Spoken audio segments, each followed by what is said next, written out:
नमस्कार,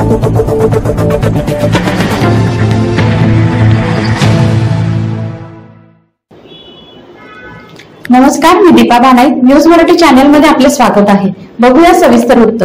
जळगाव जिल्ह्यातील चाळीसगाव शहरात एका क्रुझर वाहनात बेकायदा गांजाची तस्करी करताना गस्तीवर असलेल्या पोलिसांनी कारवाई करत तब्बल 32 किलो गांजा जप्त केला आहे।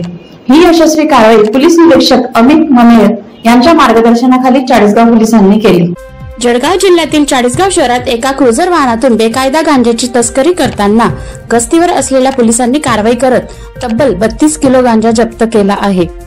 तर 4 आरोपींना अटक केली असून या कारवाईत अंदाजे 3 लाखाचा गांजा व 12 लाख रुपये किमतीची क्रुझर गाडी असा 15 लाखाचा ऐवज पोलिसांनी ताब्यात घेतला आहे।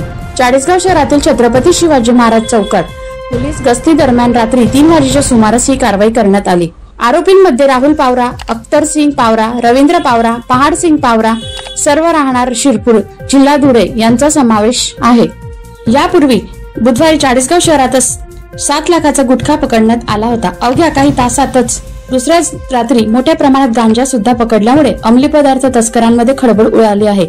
ही यशस्वी कारवाई पोलीस निरीक्षक अमित मनेर यांच्या मार्गदर्शनाखाली चाळीसगाव पोलिसांनी केली। अरुण इंगळे यांचा रिपोर्ट, न्यूज मराठी, जळगाव।